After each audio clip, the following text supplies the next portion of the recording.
Hello my dear students. तो आज अपन हमारा जो अगला पार्ट है उसके ओर बढ़ते हैं और उम्मीद करता हूँ कि जहाँ तक पढ़ा दिया गया वो सारी कहानी जो है वो आप सभी ने बहुत ही अच्छे से और समझने के साथ साथ सारे सवाल भी लगाए होंगे और अपना काम जो है उसको कम्प्लीटली निपटा दिए होंगे। ठीक है, बाकी खैर वो तो आप ही जानते हो कि कितना आप कर रहे हो, बट करना ज़रूरी है। ठीक है, करना ज़रूरी है। आपके पॉइंट ऑफ व्यू से अगर मैं बात करूँ तो करना काफ़ी ज़रूरी है। ठीक है, पढ़ते रहिए, डाउट वगैरह है पूछते रहिए और क्या बोले और चैप्टर शुरू करते हैं। ठीक है, आज हमारा वो जो छोटा सा हिस्सा बाकी रह गया था ना, शुरुआत में मैंने बोला था बाद में पढ़ाऊंगा, क्योंकि शुरुआत में ऐसे फालतू बोरिंग चैप्टर पढ़ाने में मज़ा नहीं आता है। ठीक है, तो उस चीज़ को अभी अपन ले रहे। ठीक है, एक या दो लेक्चर, ज़्यादा दो लेक्चर का टॉपिक है, ख़त्म हो जाएगा आज और कल। और उसके बाद अपन अपना प्यारा से सबसे प्यारा चैप्टर जो है इनवर्स ट्रिग्नोमेट्रिक फंक्शन, मेरा पर्सनल फेवरेट है, उस चैप्टर को पढ़ाएंगे। ठीक है, और आप भी बहुत अच्छे से और प्यार से पढ़ोगे उस चैप्टर को। ठीक है ना, तो उस पे जाने से पहले अपन अपना दो छोटा छोटा हिस्सा है, फंक्शन, इनवर्स ट्रिग्नोमेट्रिक फंक्शन, दोनों तो बहुत प्यारा चैप्टर है, बट उसके साथ दो छोटा छोटा हिस्सा है इस ब्रांच में, रिलेशन और बाइनरी फंक्शन। तो रिलेशन को अभी कवर कर रहे हैं, फिर आईटीएफ के बाद नेक्स्ट वीक का शुरुआत में और एक या दो लेक्चर के अंदर बाइनरी फंक्शन जो है उसको कवर किया जाएगा। ठीक है, जितना लेंथ है उतना ही टाइम लगेगा ना, बट कंप्लीट तो एक एक चीज होगा, है ना। रिलेशन का एक एक कोना छानबीन करके पढ़ा के दूंगा। ठीक है, उतना पढ़ लोगे तो और कुछ जरूरत है नहीं, बट पढ़ो तो सही, उतना ही नहीं पढ़ोगे तो कैसे चलेगा। ठीक है ना, और ये पूरा बोर्ड वाला टॉपिक है यार, एडवांस में नहीं है। रिलेशन आपको भी पता है, और एडवांस पे रिलेशन तो नहीं है, और सेट का तो एप्लीकेशन वगैरह आ जाता है, बट रिलेशन का अगर मैं बात करूँ दूर दूर तो कोई रिश्ता नहीं है एडवांस के साथ। मेंस में जरूर पूछे जाते हैं सवाल, अच्छा खासा सवाल पूछा जाता है, और जो सवाल मेंस में आते हैं ना वो ज्यादातर टाइप्स ऑफ रिलेशन में होते हैं। यानी कि 11 वाले तो रिलेशन जो है वो तो थोड़ा सा मतलब एकदम फालतू सा रिलेशन है, जो मेन रिलेशन का कहानी है वो 12 में ही आपको मिलेगा, जो अभी हम पढ़ेंगे। ठीक है, तो बेसिकली वहीं से आते हैं। तो 11th वाला जो रिलेशन है वो आपका शीट में, शीट तो आप लोग को मिल गया होगा, तो शीट में ऑलरेडी आपको दिया हुआ है सारे कहानी। ठीक है ना, तो बेसिकली वो आप जानते हो कि कार्टेशियन प्रोडक्ट, फिर ऑर्डर्ड पेयर, फिर एक रिलेशन का डोमेन, एक रिलेशन का रेंज। ठीक है ना, और उतना सा ही कहानी था, और कार्टेशियन प्रोडक्ट का कुछ प्रूफ्स वगैरह था। ठीक है, तो उतना सा ही कहानी था, वो इन डिटेल में शीट में सब कुछ लिख करके दे दिया मैंने। ठीक है, उस जगह से आप एक बार रिवीजन के दौर में देख लीजिएगा। ठीक है, बाकी मुद्दे का जो रिलेशन है वो क्लास 12 का सिलेबस में ही आता है, और वही हम अभी स्टडी करने वाले हैं। ठीक है, तो मैं क्लास में वो 11th वाला सेक्शन जो है वो तो थोड़ा बहुत आपको समझा के दे दूंगा, उसमें है ही नहीं और कुछ, आप देखते ही समझ जाएंगे। जिस बच्चे को सेट आता है उसको रिलेशन क्लास 11 का पढ़ने का जरूरत ही नहीं है, वो देखते ही समझ जाएगा कहानी। सेट आता है, फंक्शन आता है, रिलेशन क्या है, कौन सा है, तो फिर वही तो चीज है, समझ में आ रहा है ना। तो आप इजीली उस चीज को निपटा सकते हो, उसमें कोई दिक्कत वाली बात तो नहीं है, या फिर ऐसा कोई प्रॉब्लम शायद आपको नहीं होने वाला है, आप देख लीजिएगा प्रॉपर्ली। बट अगर कोई डाउट होता है उस प्रूफ वगैरह में, कार्टेशियन प्रोडक्ट बेसिकली वो तो आपका 12 का सिलेबस में भी नहीं है, इंक्लूडेड भी नहीं। कार्टेशियन प्रोडक्ट जो रिलेशन पार्ट 1 लेकर के देखोगे है आपकी शीट में, उस चीज को आप पढ़ लीजिएगा, एक बार रीडिंग कर लीजिएगा। ठीक है, और अगर कुछ समझ नहीं आता मेरे से डिस्कस कर लीजिएगा। बट पार्ट 2 जो है वो आपका पूरा सिलेबस में है, 12 का सिलेबस में, और वही अपन कवर कर रहे हैं, और वहीं से 99% क्वेश्चन जेईई में पूछता है। ठीक है, रिलेशन पार्ट 1 से पूछने लायक कुछ है ही नहीं, फिर भी अपन पार्ट 1 एक ब्रीफ डिस्कशन में कर देता हूं आपके साथ, बट पार्ट 2 जो है उसको इन डिटेल में पढ़ा। ठीक है, तो सबसे पहले आप एक चीज जानना आपके लिए बहुत इंपॉर्टेंट है, और वो क्या है आप जानते हो। ठीक है ना, वो क्या है आपका कि रिलेशन का बेसिक डेफिनेशन। ठीक है, तो रिलेशन जो चैप्टर है वो अपन स्टार्ट करने वाले हैं, है ना। रिलेशन जो चैप्टर है वो अपन स्टार्ट करने वाले हैं, अभी उस चीज को ध्यान से देखते हैं। ठीक है, बेसिकली देखो रिलेशन को अपन किस प्रकार से डिफाइन करेंगे। Relation is basically the subset of Cartesian products of two sets. ठीक है ना, अगर मैं दो सेट का कार्टेशियन प्रोडक्ट लिखने जाऊं, पहले तो वो आपको समझ जाओ कि कार्टेशियन प्रोडक्ट क्या होता है। कार्टेशियन प्रोडक्ट होने के लिए, समझने के लिए आपको अच्छे से वो चीज समझना पड़ेगा। फंक्शन में मैंने ये चीज बताया आपको, बट अगर आप ध्यान से समझने का प्रयास करोगे तो आपको ये समझना पड़ेगा कि ऑर्डर्ड पेयर क्या होता है। ठीक है ना, अगर मैं दो सेट लेता हूं ए और बी, ठीक है, समझ में आ रहा है ना, ए और बी अगर लेता हूं मान लो ए एक सेट है, आप अच्छे से जानते हो 1, 2, 3 ले लेता हूं और बी एक सेट ले लेता हूं ए, बी। तो ए क्रॉस बी जो आएगा, ठीक है, ये भी अपने आप में एक सेट ही होगा, बस इस सेट का जो एलिमेंट होगा वो एक ऑर्डर्ड पेयर के फॉर्मेट में होता है, ठीक है। अभी ऑर्डर्ड पेयर कैसे लिखेंगे हम, अगर मैं ए क्रॉस बी लिख रहा हूं तो ऑर्डर्ड पेयर जो होगा वो कुछ इस प्रकार से ए, बी कोऑर्डिनेट जैसे लिखते हो ना, उस प्रकार से आप लिखोगे, ठीक है। यहाँ पे एब्सिसा ऑर्डिनेट रहता है, ठीक है, उस प्रकार से आप ए, बी डालोगे। बट ए जो होगा कार्टेशियन प्रोडक्ट का फर्स्ट सेट जो है उसमें बिलोंग करना होगा ए को। अगर आप ए, बी लिख रहे हो और बी को अगर बाद में लिख रहे हो तो बी को सेकंड सेट में बिलोंग करना होगा, ठीक है। ये आपका कार्टेशियन प्रोडक्ट का रूल है ना। तो A must belong to the set capital A and B must belong to the set capital B, समझ आ रहा है। तो ये हो गया आपका 1, ए, समझ में आया। फिर हो गया ये आपका 1, बी, ठीक बात है। ये हो गया आपका 2, ए, ठीक है ना। ये हो गया आपका 2, बी, चलो ये हो गया 3, ए और अगला वाला हो गया 3, बी। इस प्रकार से कार्टेशियन प्रोडक्ट, ठीक है ना, ऑल पॉसिबल ऑर्डर्ड पेयर्स जो ए से बी में रिलेट हो रहा है। ये जो मैंने लिखा, ये क्या लिखा, ए क्रॉस बी एक कार्टेशियन प्रोडक्ट है जो अपने आप में एक सेट है, जो अपने आप में एक सेट है। दो सेट का कार्टेशियन प्रोडक्ट भी एक सेट ही होगा, बस उस सेट का जो एलिमेंट्स होगा वो पहले वाले सेट की तरह नहीं होगा, वो एक ऑर्डर्ड पेयर के फॉर्मेट में आएंगे। और वो ऑर्डर्ड पेयर जो है वो क्या है, उस ऑर्डर्ड पेयर का first element must belong to the first set of the Cartesian product and the second element must belong to the second set of the Cartesian product. अगर यहाँ पे कोई बच्चा लिख देता है a, 1, a की जगह पे तो वो गलत हो जाएगा, ठीक है ना। a, 1 must be an element of the Cartesian product b cross a, not a cross b, समझ में आ रहा है ना, क्लियर। तो इस बात को आपको थोड़ा सा ध्यान से नजर देना होगा या फिर ध्यान देना पड़ेगा। तो ये हो गया आपका कार्टेशियन प्रोडक्ट। अभी अगर मैं बात करूं कि सर आपने तो बोल दिया कि रिलेशन जो होता है वो basically subset of Cartesian product होता है, तो उस चीज का सिग्निफिकेंस क्या है थोड़ा सा बता देते तो जरूर अच्छा हो जाता, ठीक है। तो अगर बताने की कोशिश करते हैं, आप ध्यान से सुनने का कोशिश करो, ठीक है ना। तो ए क्रॉस बी का सबसेट, ठीक है। तो अगर सबसेट का बात करूं तो सिर्फ ये भी आ सकता है, या फिर ये दोनों भी आ सकते हैं, या फिर ये तीनों के तीनों आ सकते हैं, या फिर चारों के चारों आ सकते हैं, या फिर पांचों के पांचों, या फिर पूरा ए क्रॉस बी भी आ सकता है, ठीक है। तो अगर मान लो मैं एक मैपिंग डायग्राम, आप अच्छे से जानते हैं, फंक्शन में बताया कि आपको मैपिंग डायग्राम क्या है। अगर एक मैपिंग डायग्राम के हेल्प से मैं इस चीज को एक्सप्लेन करूं तो शायद आपको बेहतर समझ आएगा, मुझे जहां तक लग रहा है। ये ए सेट है और ये आपका बी सेट है, ठीक है। ए सेट में कितने एलिमेंट्स है 1, 2, 3 और बी सेट में कितना है a, b, ठीक है। यहां में से ना, यहां में से मैं सिर्फ दो एलिमेंट को पिक कर रहा हूं, दो element in the form of ordered pair, that is 1, a को पिक किया हमने और दूसरा 3, b को पिक किया। समझ में आ रहा है ना। Is it a relation, is there any relation? आप बोलोगे हाँ सर बिल्कुल। क्यों? क्योंकि दो एलिमेंट जो है ना, दो एलिमेंट 1 a के साथ रिलेट हो रहा है और 3 जो है वो b के साथ रिलेट हो रहा है, तो कुछ ना कुछ रिलेशन तो जरूर हो रहा है ना। यहाँ पे समझ में आ रहा है, अगर कुछ ना कुछ रिलेशन जरूर हो रहा है तो इस चीज को अपन रिलेशन बोलेंगे। अगर इस चीज को रिलेशन बोलेंगे तो इस रिलेशन में कौन पार्टिसिपेट हो रहा है 1, a और 3, b which is the subset of a cross b। समझ में आ रहा है। अगर मैं बढ़ा देता हूं 1, b को भी ले लेता हूं तो आप बोलोगे सर हाँ बिल्कुल अभी भी ये रिलेशन है। अगर मैं एक और बढ़ा देता हूं तब भी बोलोगे रिलेशन है, एक और बढ़ा देता हूं तब भी बोलोगे रिलेशन है, एक और बढ़ा देता हूं, जब पूरा a क्रॉस b आ जाएगा तब भी रिलेशन है।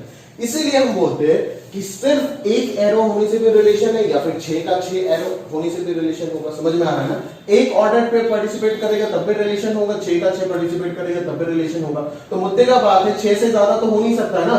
तो उसका कहने का मतलब क्या है कि रिलेशन जो होगा वो basically subset of Cartesian product होगा। समझ में आ रहा है ना। Cartesian product between two sets का जो सबसेट होगा वो रिलेशन होगा, और उन कुछ रिलेशन में से कुछ ही पर्टिकुलर ऐसे रिलेशन है जो क्या बन जाता है, फंक्शन बन जाता है, उसको अपन फंक्शन कहते हैं। समझ में आ रहा है ना। वो चीज मैंने आपको फंक्शन का लेक्चर 1 में समझाया था, ठीक है।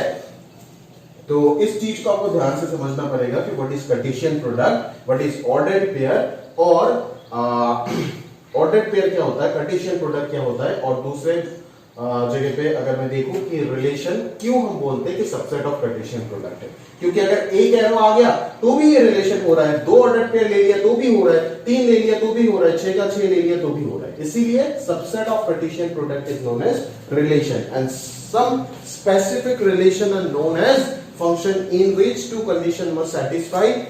Each and every element of set A must be related to set elements of set B and uniquely related. समझ में आया ना। यानी कि 1 से 2 या फिर 1 से 3 या फिर 1 से 1 इनपुट से मल्टीपल आउटपुट्स पॉसिबल नहीं है। उस काइंड ऑफ रिलेशन को अपन फंक्शन बोलते हैं। बट रिलेशन जो है वो तो हर तरीके का होता है, समझ में आ रहा है ना। किसी भी प्रकार में बस ए सेट का एलिमेंट बी सेट का एलिमेंट से किसी भी माध्यम से अगर रिलेट हो जाए तो अपन उसको रिलेशन बोलेंगे। ये नहीं देखेंगे कि यूनिकली हो रहा है या फिर सारे एलिमेंट ऑफ सेट रिलेट हो रहा है नहीं हो रहा है, ठीक है। जब मैंने 2 को छोड़ दिया था, सबसे पहला वाला एग्जांपल जो दिया था, तब भी तो उसको रिलेशन बोला था, बट उसको फंक्शन तो नहीं बोल सकते क्योंकि 2 मिसिंग है यहाँ पे, समझ में आ रहा है ना। 2 का कोई इमेज नहीं बन रहा है। समझ गए होंगे आप इतना देर में कि रिलेशन का काम क्या है, ठीक है। तो इसके बाद अगर मैं बात करूं अपने साथ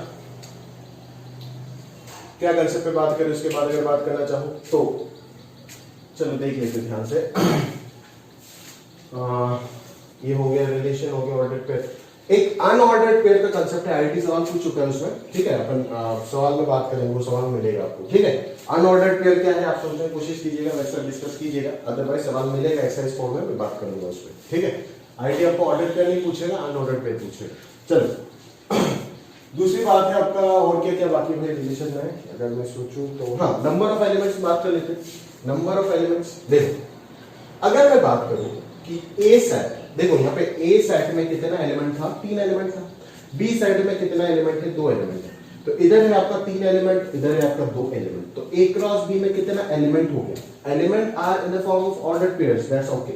बट कितने एलिमेंट है, 6 एलिमेंट, समझ में आ रहा है ना। उस 6 को अपन कैसे लिख सकते हैं, 3 into 2 आप जानते हो।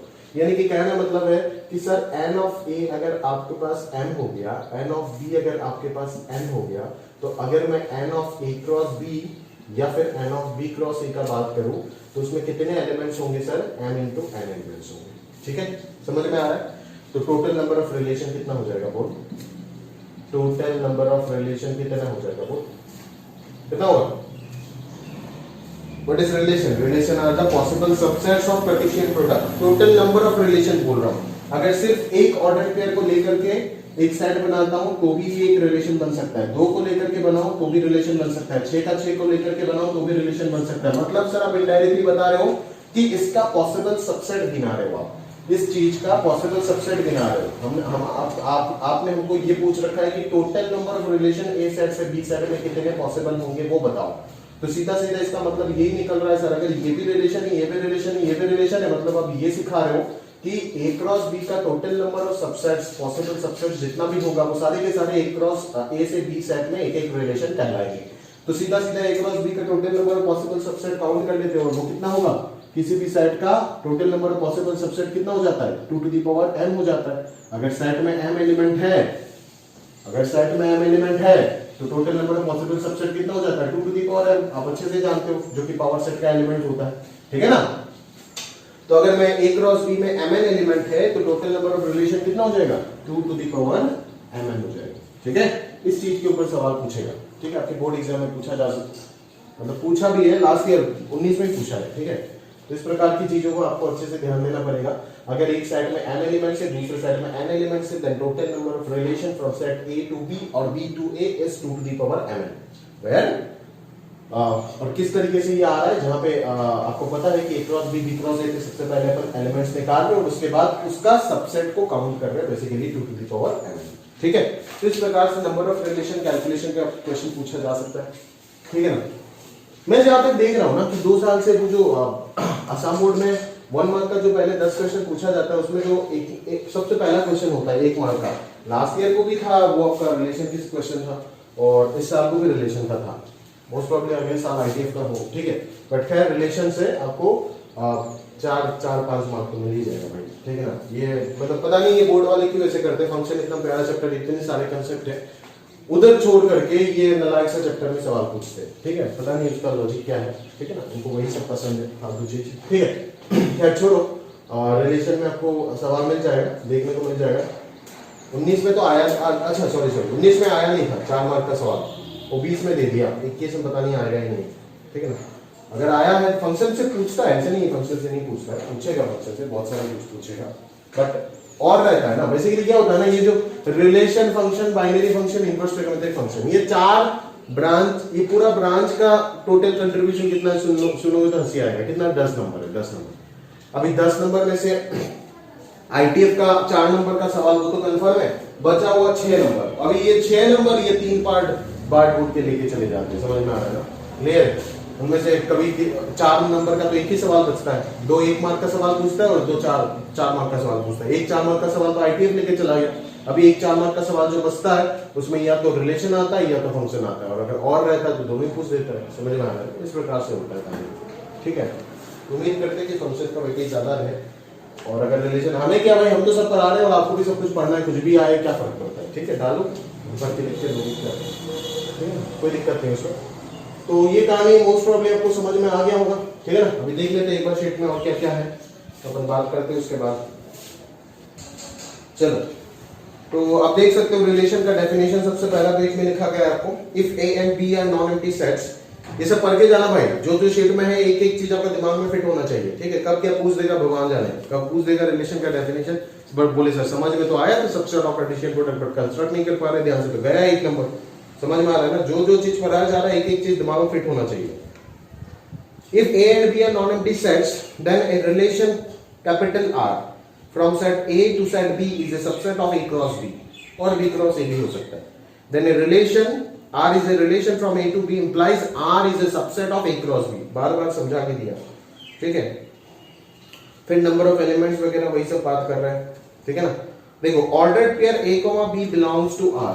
नोट नंबर 1 में क्या लिखा गया है, अगर इस प्रकार का चीज आपको कहीं पे भी लिखा हुआ दिख जाता है, A, B belongs to R।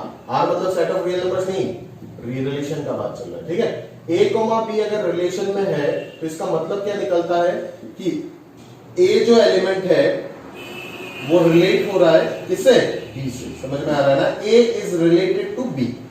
A, B belongs to R का मतलब क्या निकलता है, A is related to B। ठीक है, अंडर द रिलेशन R। समझ में आया ना, A is related to B under the relation. ठीक है, आगे का कहानी देखते हैं। नंबर ऑफ रिलेशन कैलकुलेशन पूछा जा सकता है। ठीक है, तो वो सब मैंने आपको समझा दिया ओवरऑल, जो भी बेसिक पार्ट था। ठीक है, अभी हमारा आता है टाइप्स ऑफ रिलेशंस। ठीक है ना भाई, टाइप्स ऑफ रिलेशन, और उस चीज पे हम ध्यान से फोकस करेंगे। ठीक है, तो मैं एक बार लिख देता हूँ सारे डेफिनेशंस, फिर आप समय भी बच जाएगा वीडियो में और आपको मैं समझा भी दूंगा।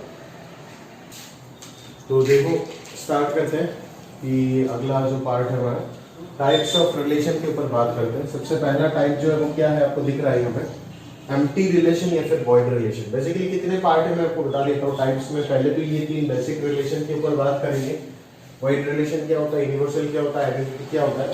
फिर उनके ऊपर आगे जो मुद्दे का 3-4 रिलेशन है, यानी कि reflexive, symmetric, transitive, anti symmetric और इक्विवेलेंस रिलेशन क्या होता है, वो सारे कहानी के ऊपर अपन बातचीत करेंगे। तो इन प्रकार सारी चीज देखोगे तो आपको कुल मिलाकर के 7-8 प्रकार के रिलेशन मिल जाएगा, और वही सारे डिफरेंट टाइप्स जो है वो आपको अच्छे से याद रखने हैं और उनके ऊपर क्वेश्चन और थ्योरम्स बनते हैं। ठीक है, तो अगर मैं टाइप्स ऑफ रिलेशन का पहला रिलेशन में बात करूं तो वो आ जाएगा आपका एम्प्टी रिलेशन या फिर वॉइड रिलेशन। ठीक है, तो एम्प्टी रिलेशन क्या होता है देख लेते हैं। Let A be a set, the relation phi which is a subset of A cross A is termed as empty relation, that is no elements of A related to any element of A।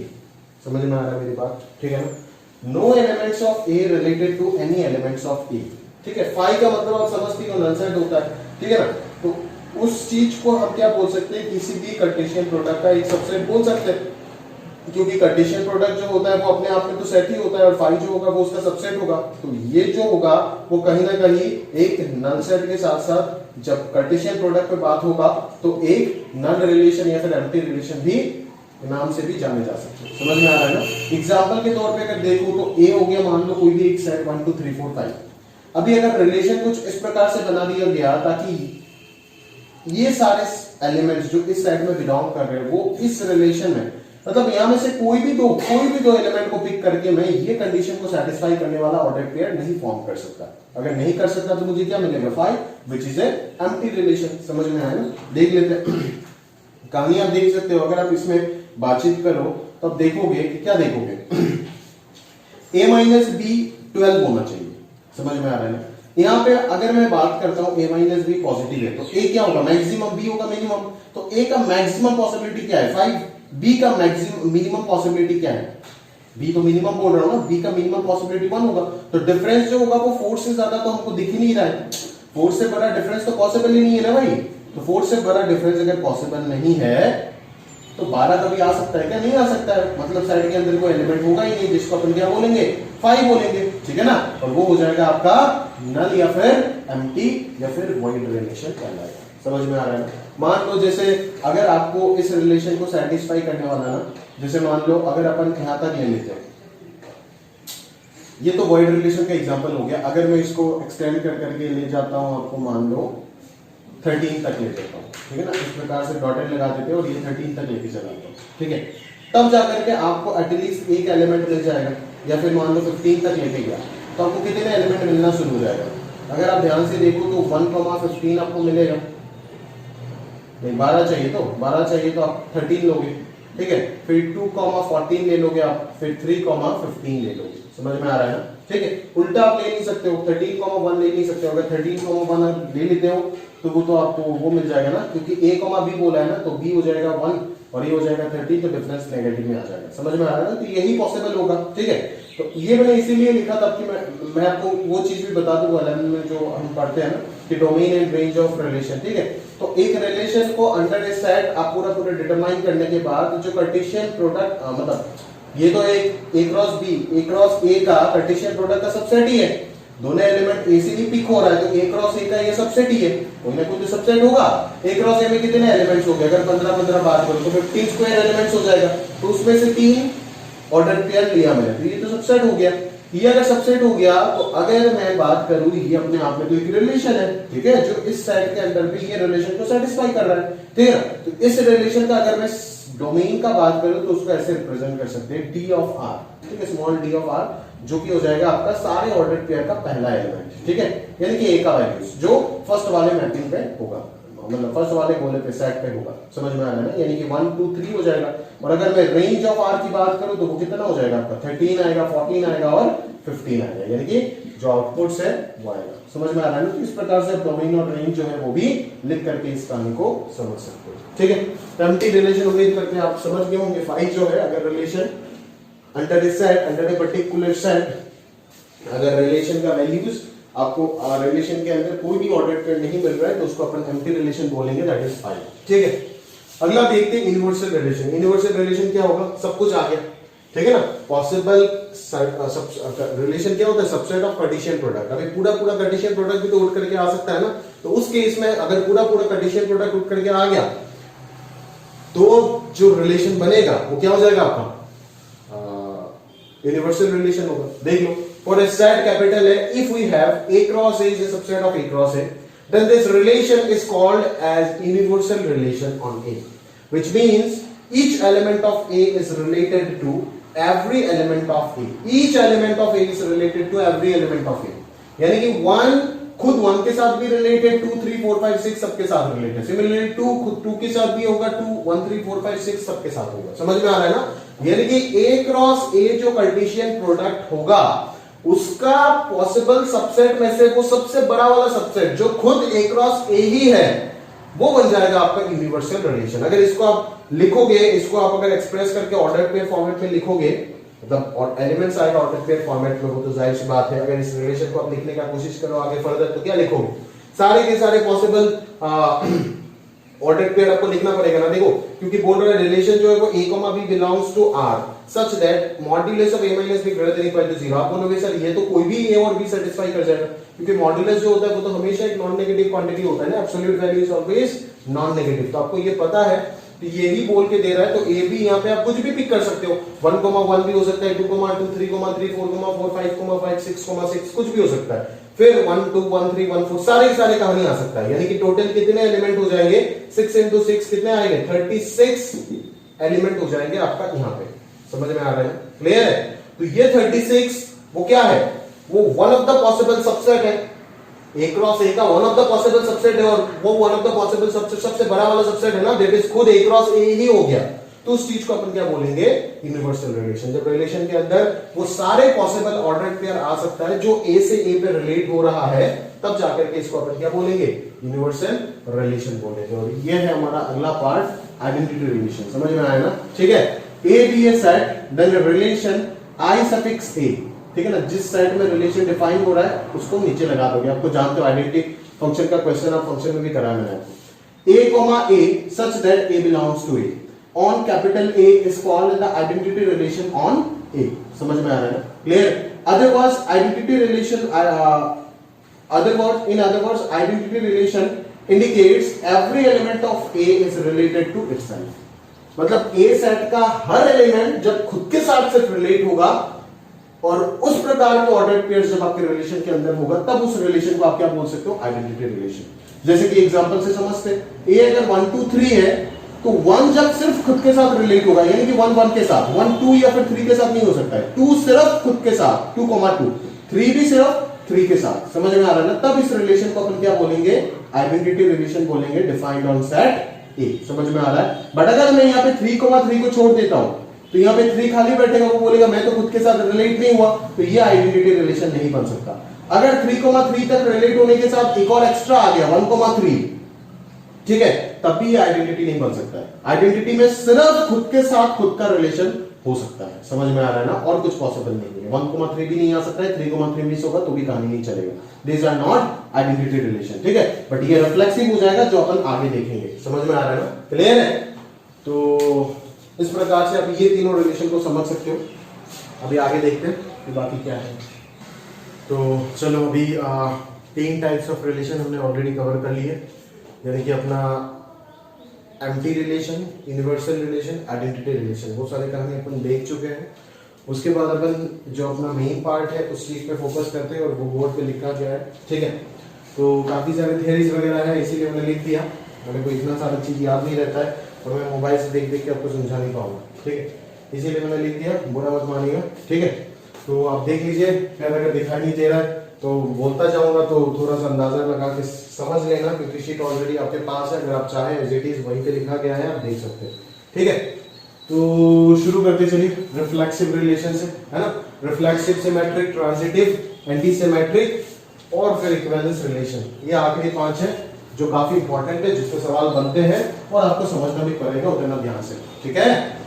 तो चलिए reflexive relation क्या होता है पहले देख लेते हैं। By reflexive relation, आप मान लो a relation R on set A is said to be reflexive if every element of A is related to itself. ठीक बात है। If every element of A is related to itself, आप बोलोगे sir यही definition तो आपने identity relation में भी पढ़ाया था, every relation of A, but उधर हमने ये बोला था कि every relation of A ही सिर्फ A से मतलब खुद से रिलेट होगा। समझ में आ रहा है ना? दूसरा और कोई ऑर्डर्ड पेयर आ नहीं सकता है, बट इस जगह पे दूसरे ऑर्डर्ड पेयर्स पॉसिबल है। बस कंडीशन इतना है कि जब उसका खुद का कंडीशन सेटिस्फाई हो जाता है। इसका खुद का कंडीशन क्या है कि every element of set A must relate with itself, ठीक है। यानी कि अगर आपका सेट 1, 2, 3 है तो पॉसिबल ऑर्डर्ड पेयर्स क्या होगा बताओ? 1 1 होगा, 2 2 होगा, 3 3 होगा, 1 2 होगा, 1 3 होगा, 2 3 होगा। समझ में आ रहा है ना? ए से ए पे ये सारे पॉसिबल होंगे, ठीक है। 2 1 होगा, लो समझ सकते हो, टोटल 9 ऑर्डर पेयर्स बनेंगे, ठीक है। बट जो कि Cartesian product A cross A का एलिमेंट्स हो, बट उनमें से रिफ्लेक्सिव रिलेशन अगर मुझे बनाना है तो कौन सा एलिमेंट को मुझे पिक करना है वो आपको ध्यान से समझना है। अगर ये आपका सेट है तो, और अगर आप रिलेशन जो बनाओगे वो कहां पे बनाओगे बोलो? A क्रॉस A का सबसेट ही तो होगा। तो A क्रॉस A तो हम लिखते नहीं है, डायरेक्टली रिलेशन बना देते। तो हमें पता है कि A क्रॉस A लिखेंगे तो उसमें 9 ऑर्डर्ड पेयर्स आएंगे। उन 9 ऑर्डर्ड पेयर्स में से कितने ऑर्डर्ड पेयर्स लेकर के अगर मैं एक रिलेशन बनाऊंगा तो वो रिफ्लेक्सिव कहलाएगा। वो चीज आपको समझना है, ठीक है। तो रिफ्लेक्सिव का डेफिनेशन के हिसाब से R इज रिफ्लेक्सिव तभी होगा, imply implied A, must belong to R for all A belongs to A। यानी कि जब स्मॉल a कैपिटल A का एक एलिमेंट होगा तो A, जो है वो रिलेशन में होना पड़ेगा, वही सिर्फ इकलौता कंडीशन है और कुछ नहीं है। सिर्फ A, होना पड़ेगा ऐसा कुछ नहीं है। ऐसा आइडेंटिटी लगाता है कंडीशन, रिफ्लेक्सिव नहीं लगाता है। रिफ्लेक्सिव बोलता है मेरा पेट भर दो, बाकी मेरे अंदर कुछ भी करो, छेड़खानी, मेरा फर्क नहीं पड़ेगा। बट आइडेंटिटी को फर्क पड़ता है, वो आपको होने नहीं देता है। 1 1 2 2 3 3 के अलावा और कुछ डालने नहीं देता है, बट रिफ्लेक्सिव देगा। रिफ्लेक्सिव बोलेगा मेरा 1 है तो 1 1 लाओ, 2 है तो 2 2 लाओ, 3 है तो 3 3 लाओ, उसके बाद कुछ भी लाओ, कोई फर्क नहीं पड़ेगा। रिलेशन क्या कहलाएगा? रिफ्लेक्सिव होगा। बट ये आइडेंटिटी नहीं है, मतलब दुनिया के सारे आइडेंटिटी रिलेशन रिफ्लेक्सिव होंगे, बट सारे रिफ्लेक्सिव आइडेंटिटी नहीं होंगे। अगर मैं ये दोनों को हटा देता हूं तो भी ये रिफ्लेक्सिव बनेगा, अगर इन दोनों को ले लेता हूं तो भी ये रिफ्लेक्सिव बनेगा, बट अगर इन दोनों को हटा देता हूं तो ये आइडेंटिटी बनेगा, बट इन दोनों को रख देता हूं तो ये आइडेंटिटी नहीं बन पाएगा। समझ में आ रहा है? तो ये हो गया आपका रिफ्लेक्सिव रिलेशन का फंडा, है ना। तो आप समझ गए होंगे, डेफिनेशन वगैरह याद रखना अच्छे से, कभी भी एग्जाम में पूछा जा सकता है, ठीक है। तो उसके आगे बात करते एक और एग्जांपल देखते हैं। x, y belongs to R such that x greater than equal to y for all x, y belongs to naturals, ठीक है। x, y नेचुरल नंबर है और आपको जो रिलेशन दिया गया वो कौन सा है, x greater than equal to y, ठीक है। तो अगर ये रिलेशन रिफ्लेक्सिव है या नहीं आपको टेस्ट करना है तो आपको इसका एलिमेंट्स बताना पड़ेगा। तो एलिमेंट्स क्या आ सकते हैं, वो कार्टेशियन प्रोडक्ट में तो इनफाइनाइट एलिमेंट्स आ जाएंगे, ऑर्डर पेयर तो इनफाइनाइट बनेगा, क्यों, क्योंकि सेट ऑफ नेचुरल नंबर बहुत बड़ा सेट है, इनफाइनाइट सेट है। तो अपन अगर ध्यान से सोचते हैं तो ये सोचेंगे कि x greater than equal to y, यानी कि यहां पे x equal to y तो एक कंडीशन है ना। अगर x equal to y एक कंडीशन है तो x, y कभी ना कभी x, x बनेगा, यानी कि वो सारे ऑर्डर्ड पेयर तो आएंगे या नहीं आएंगे। कौन सा ऑर्डर्ड पेयर मैं बता रहा हूं आपको, सेट ऑफ नेचुरल नंबर है दोनों के दोनों, तो n क्रॉस n हो जाएगा Cartesian product, set of natural cross set of natural. उस कार्टेशियन प्रोडक्ट में इनफाइनाइट एलिमेंट्स होंगे, बट कुछ एलिमेंट्स जरूर होंगे, मतलब इनफाइनाइट होंगे वो दुनिया को पता है, बट क्या क्या होंगे रिफ्लेक्सिव होने के लिए वो गौर से नजर डालो। 1, 1, 2, 2, 3, 3, 4, 4, 5, 5, क्या सारे ऑर्डर्ड पेयर्स इस रिलेशन को सेटिस्फाई कर रहा है? बिल्कुल। किसके लिए? सिर्फ इस इक्वालिटी की वजह से, इसीलिए ये क्या हो जाएगा, रिफ्लेक्सिव हो जाएगा। समझ में आ रहा है ना? ठीक है, अगर मैं x, x कोई भी एक ऑर्डर्ड पेयर ले लेता हूं, आपका रिफ्लेक्सिव का कंडीशन क्या है, x, x must belong to R। समझ में आ रहा है ना? तो x, x क्या इसको सेटिस्फाई कर रहा है? देखो ना कर रहा है कि नहीं कर रहा है। x, x, if x, x satisfies this relation, then x greater than equal to x must be true। क्या x greater than equal to x true है या false है? मैथमेटिकल रीजनिंग ट्रू है ना भाई। ग्रेटर देन और equal to, और word आ गया ना, तो ये हो या फिर ये हो, ट्रू तो बनेगा। नहीं आ रहा है? समझ में आया ना? और वाले रिलेशन में मैं भूल गया क्या, A यूनियन B वाला फंडा नहीं था कि और वाले रिलेशन में कब ट्रू होता है, जब इन दोनों में से एक ही ट्रू हो जाता है तो पूरा पूरा A यूनियन B क्या हो जाता है, ट्रू हो जाता है। समझ में आ रहा है ना? क्लियर है? तो और वाला फंडा है ना यहाँ पे, ग्रेटर देन और इक्वल टू, तो x greater than equal to x, x greater than x तो गलत है, but x equal to x तो ट्रू है ना, तो ये रिलेशन क्या कहलाएगा, true. Means x, x ordered pair belongs to R, which implies that the R relation is a reflexive relation। समझ में आ रहा है? उम्मीद करता हूं कि समझ गए। उसके बाद नहीं समझोगे क्वेश्चन में बता दूंगा। आगे का कहानी देखते हैं, identity relation. Identity and universal relations on a non empty set are always reflexive. अभी अभी बोला आइडेंटिटी के बारे में, और यूनिवर्सल अगर देख ले तो यूनिवर्सल में तो सारे पॉसिबल ऑर्डर्ड पेयर आ जाएंगे। अगर किसी सेट में उसके साथ अगर एक कोई सेट है तो A क्रॉस A क्या हो जाएगा, कार्टेशियन प्रोडक्ट। तो यूनिवर्सल रिलेशन कौन सा हो जाएगा, जो A क्रॉस A का सारे एलिमेंट को कंटेन कर रहा है। समझ में आया ना? यानी कि A क्रॉस A का अगर सारे एलिमेंट को कंटेन कर रहा है तो उसमें 1, 1, 2, 2, 3, 3 तो होगा ही ना, तो वो तो रिफ्लेक्सिव होगा ही होगा। तो याद रखिएगा इस पॉइंट को, यूनिवर्सल और आइडेंटिटी हमेशा क्या होते हैं, रिफ्लेक्सिव होते हैं। ठीक है, तो रिफ्लेक्सिव का फंडा उम्मीद करता हूं समझ आ गया कि A must belong to the set, sorry relation. समझ में आया ना? A, अगर बस इतना सा याद रखो कि रिफ्लेक्सिव चेक करना कैसे करें, स्मॉल a अगर कैपिटल A का कोई एलिमेंट है तो A, जो ऑर्डर्ड पेयर होगा वो R पे होना चाहिए। अगर है तो रिफ्लेक्सिव है, अगर नहीं है तो रिफ्लेक्सिव नहीं है। समझ में आ रहा है ना? अभी बोलोगे सर ये देखो 1 तो एक एलिमेंट है ना A का, तो 1, 1 R पे है, मतलब ये रिफ्लेक्सिव है। अब A मतलब सारे एलिमेंट ऑफ A की बात कर रहा हूं, ये जो स्मॉल है ना वो एट ए टाइम तो एक एलिमेंट ले रहा है, बट आर्बिट्ररी देखने का मतलब क्या है कि कैपिटल A का सारे एलिमेंट को रिप्रेजेंट कर रहा है। समझ में आया ना? For each and every element of capital A, if A, belongs to R, then the relation must be reflexive. समझ में आ रहा है? उम्मीद करता हूं ये कहानी आप समझ गए होंगे। अगले वर्ड बढ़ते हैं, यानी कि सिमेट्रिक रिलेशन। देख सिमेट्रिक क्या है, a relation capital R on its set A is said to be a symmetric relation if and only if A, B belongs to R implies B, A belongs to R। मतलब कि एक relation को अपन symmetric relation तभी कहेंगे जब A, B अगर उस relation में प्रेजेंट है तो B, A होना भी पड़ेगा। समझ में आ रहा है ना? अब बात समझेंगे, मैं बोल रहा हूं बार बार, A, B अगर है तब ये नाटक करेगा कि B, A को भी होना पड़ेगा। अगर A, A नहीं है तो क्या दिक्कत है, सॉरी A, B अगर नहीं है तो कोई दिक्कत नहीं। समझ में आ रहा है ना? अगर a कॉमा b है तो उसका उल्टा होना पड़ेगा। समझ आ रहा है बात? अगर a कॉमा b है तो उसका उल्टा होना पड़ेगा, अगर a कॉमा b है तो उसका उल्टा होना पड़ेगा। समझ में आ रहा है ना? तो आप पहले ये सर्च मारोगे ना कि क्या पता a कॉमा b है क्या, अगर है तो b कॉमा a ढूंढो, अगर नहीं है तो क्यों ढूंढ रहे हो? समझ में आ रहा है ना? क्लियर है? तो आप ऐसे भी देख सकते हो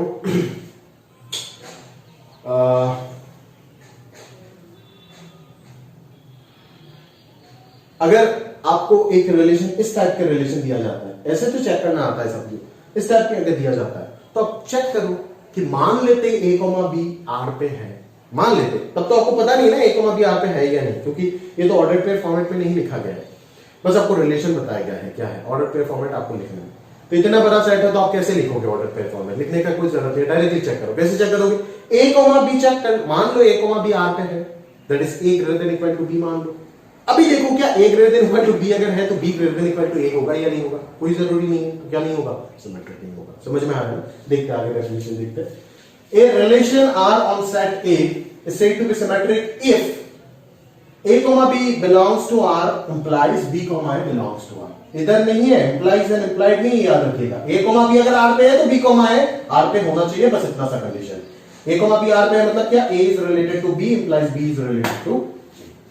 Similarly वही फंडा, आइडेंटिटी और यूनिवर्सल ये दोनों के दोनों वापस क्यों जाएंगे? सिमेट्रिक, क्योंकि यूनिवर्सल पे तो सब कुछ होगा, तो वो तो सिमेट्रिक होगा ही होगा ना, उसमें तो कोई टेंशन नहीं है। उसमें अगर 1,2 आ रहा है तो 2,1 भी आ जाएगा, 1,3 अगर आ रहा है तो 3,1 भी आ जाएगा, तो सिमेट्रिक तो होगा ही होगा यूनिवर्सल। और आइडेंटिटी में क्या है? आइडेंटिटी में तो वो सेम वाले ऑर्डर पेयर के अलावा तो और कुछ होगा ही नहीं ना, दैट इज 1 1 2 2 3 3 के अलावा तो यहाँ पे और कोई होगा ही नहीं आइडेंटिटी में। तो 1,1 अगर है तो उसका उल्टा आना चाहिए, उसका उल्टा कौन है भाई? 1,1 ही तो है, और वो तो रिलेशन में प्रेजेंट है, तो क्या दिक्कत है?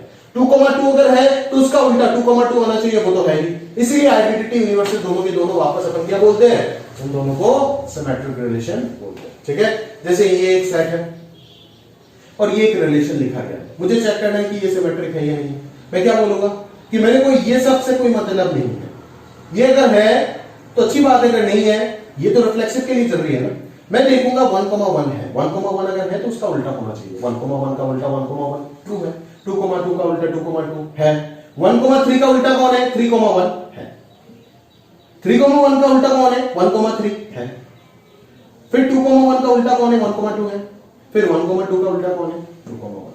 समझ में आ रहा है ना? ऐसे सारे ऑर्डर पेयर को पकड़ के आप चेक करोगे क्या उसका रिवर्स प्रेजेंट है या नहीं। अगर प्रेजेंट है तो सिमेट्रिक है, अगर ऐसा एक भी ऑर्डर पेयर आपको मिल जाता है जिसका रिवर्स प्रेजेंट नहीं है तो आप रिलेशन को सिमेट्रिक नहीं बोल सकते। समझ में आ रहा है? क्लियर? देखो यहाँ पे एक एग्जांपल ये हो गया, एक और एग्जांपल ले लिया इस पैटर्न में। समझ में आ रहा है ना? जहां पे आपको ऑर्डर पेयर फॉर्मेट नहीं दिया है, बोल रहा है कि कैपिटल एक सेट है जिस सेट में सिर्फ स्ट्रेट लाइंस है, सिर्फ स्ट्रेट लाइंस इन 2 डायमेंशन है। ठीक है, स्ट्रेट लाइंस इन 2 डायमेंशन और स्ट्रेट लाइन इन 3 डायमेंशन बात अलग है। 2D स्ट्रेट लाइन मतलब ये, 3D स्ट्रेट लाइन मतलब ये पढ़ेंगे 3D में। चलो आगे देखते हैं, L with a set of straight lines, यानी कि एक सेट है जहां पे सिर्फ स्ट्रेट लाइंस है। R be a relation on L such that L1 is perpendicular to L2 for all L1, L2 belongs to capital L। अभी मुझे चेक करना है ये सिमेट्रिक है या नहीं। अगर मैं बोलूं आपको ये सिमेट्रिक है या नहीं तो आप देख सकते हो अच्छे से। क्या देखोगे आप ये देखोगे कि भाई आप सोचोगे सर ने आपने तो बोला था कि अगर ऑर्डर पेयर फॉर्मेट दिया हुआ है तो अपन डायरेक्टली वो रिवर्स वाला फंडा चेक करेंगे। अगर ऑर्डर पेयर फॉर्मेट नहीं दिया है, डायरेक्टली रिलेशन लिख दिया, तो अपन क्या करेंगे? अपन मान लेते हैं A, B है और फिर अपन ये टेस्ट करेंगे क्या B, A भी होना चाहिए, मतलब उसके अकॉर्डिंग क्या B, A भी रिलेशन पे हो रहा है, मतलब उस रिलेशन को सेटिस्फाई कर रहा है। अगर कर रहा है तो सिमेट्रिक है, अगर नहीं कर रहा है प्रॉब्लम हो जाएगा। देख लेते, मान लेते A, B belongs to L, that is A is perpendicular to B। भाई अगर A B के परपेंडिकुलर है, कितना है, तो B जो होगा वो भी तो A के परपेंडिकुलर होगा ना। नहीं आ रहा है? A अगर B के परपेंडिकुलर है तो B A के परपेंडिकुलर नहीं होगा क्या? होगा ना भाई, ये तो कन्वर्स है।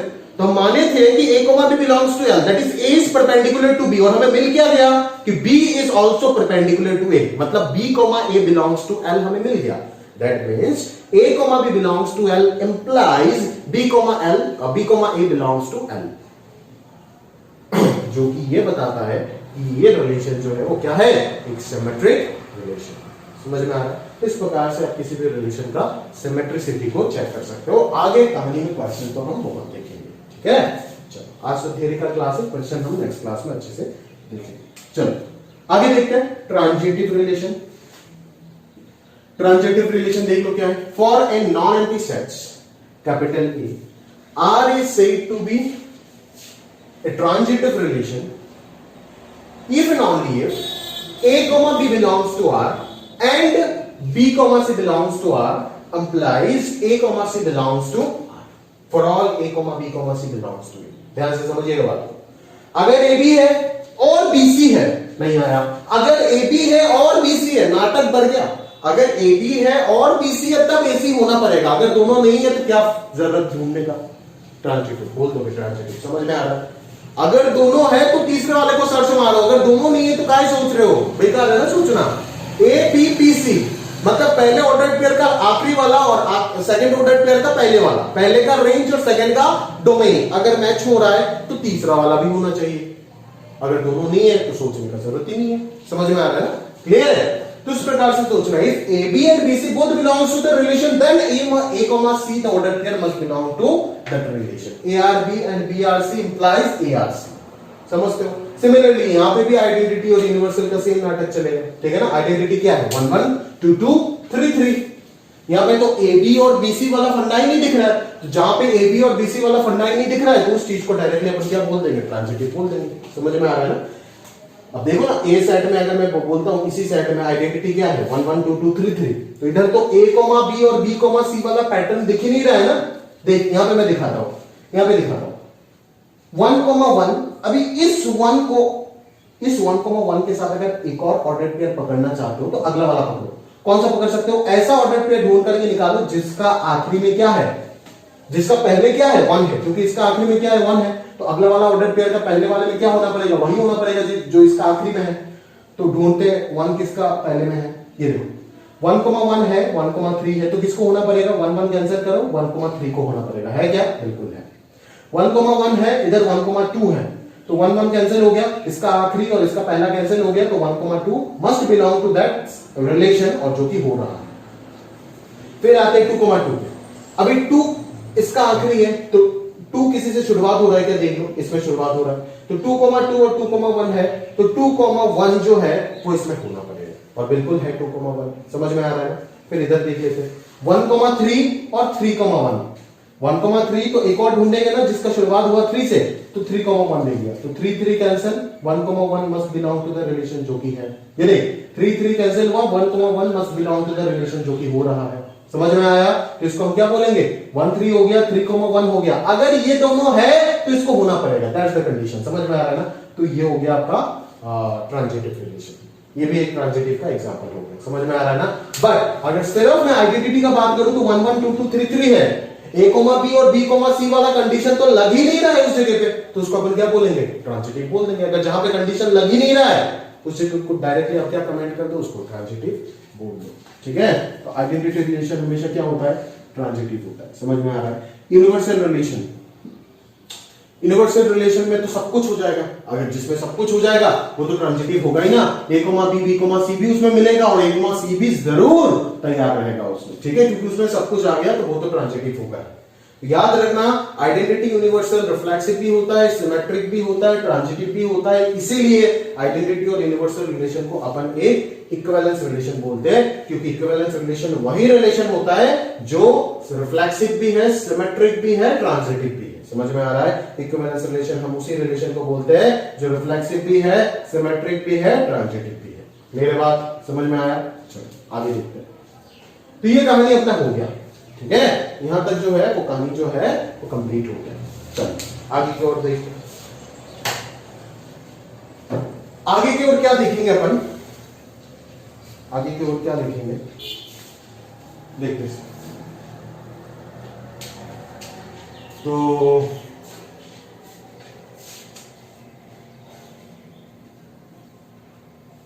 एग्जाम्पल देखो, x, y belongs to r, x divides y, x y दोनों के दोनों नेचुरल नंबर है, तो क्या ये ट्रांजिटिव है या नहीं आपको बोलना है। आप खुद एक बार सोचो ना, अगर x डिवाइड्स y है अगर आपको इसका ट्रांजिटिविटी चेक करना है, मैं थोड़ा बहुत रेस कर देता हूं ना, इधर जगह मिल जाएगा एक्सप्लेन करने का, समझा तो दिया ये बात। आप इसका ट्रांजिटिविटी अगर चेक करना चाहोगे तो आपको मैंने बोला कि ऑर्डर पेयर फॉर्मेट में अगर नहीं है तो आप खुद एज्यूम कर लो, कंडीशन एज्यूम कर लो। आप मान लो कि अगर ये ट्रांजिटिव होता है तो a, b और b, c अगर है तो a, c होना पड़ेगा, तो मैं मान लेता हूं a, b belongs to r मान लेता हूं और b, c belongs to that relation r मान लेता हूं। ठीक है, अगर a, b फॉर ऑल लिखना पड़ेगा, a, b, c कहां का एलिमेंट है, नेचुरल नंबर होगा, बोल के दिया ना नेचुरल नंबर का एलिमेंट है। तो relation if a, b belongs to r then a r b, a is related with b, what is the relation, x divides y। x अगर y को डिवाइड कर रहा है तो हम क्या बोलेंगे, a divides b, एंड इधर से क्या बोलेंगे, b divides क्या, c। अगर a b को डिवाइड करता है तो b को हम किस प्रकार से लिख सकते हैं, a इंटू k1 ऐसे लिख सकते हैं। अबे a अगर b को डिवाइड करता है तो b is equal to a into k1 for all k1 belongs to integer, लिख तो सकते हैं। और इधर से c इज इक्वल टू क्या हो जाएगा, b k2 for all k2 belongs to integer. तो c का जो वैल्यू आएगा वो b k2 होगा और b का वैल्यू यहां से क्या है, a k1, तो ये हो गया a k1 k2 for all k1 k2 belongs to क्या, इंटीजर। तो ये हो जाएगा a k3 for all k3 is equal to k1 k2 belongs to integer. k3 integer है ना, k1 और k2 अगर इंटीजर है तो उन दोनों का प्रोडक्ट भी इंटीजर होगा। तो c is equal to a k3 मिल गया, मतलब c को अभी कौन डिवाइड करेगा, a डिवाइड करेगा, देयरफॉर क्या मिल गया, a डिवाइड्स c। और अगर a c को डिवाइड कर रहा है तो यहां से पूरा क्लियर है कि a, c जो है वो किसमें बिलोंग कर रहा है, r में बिलोंग कर रहा है, बिकॉज रिलेशन क्या है, x डिवाइड्स y। अगर a डिवाइड्स c है तो a, c तो r को सेटिस्फाई कर रहा है ना, तो r पे बिलोंग कर रहा है। तो आपने एज्यूम किए थे a, b belongs to r and b, c belongs to r, और आपको ये मिल गया कि a, c belongs to r। इसका मतलब क्या है कि ये रिलेशन जो है वो क्या है, ट्रांजिटिव रिलेशन है। समझ में आ रहा है ना, क्लियर है, पक्का। बट ये सिमेट्रिक है क्या, चेक करो। सिमेट्रिक होने के लिए क्या करोगे, let a, b belongs to r, कोई दूसरा ऑर्डर के नहीं, a, b belongs to r अगर है तो a डिवाइड्स b। क्या a डिवाइड्स b ये बताता है कि b भी आल्सो डिवाइड्स है, नहीं। 1 अगर 2 को डिवाइड करता है, 2 अगर 4 को डिवाइड करता है तो 4 2 को डिवाइड करेगा नहीं ना, तो ये सिमेट्रिक होगा। समझ में आ रहा है। इस प्रकार से आगे देख सकते हो x is less then y, ये भी ट्रांजिटिव होगा। क्यों, क्योंकि अगर आप a, b and b, c belongs to r मानते हो, मतलब क्या, a is less than b and b is less than c।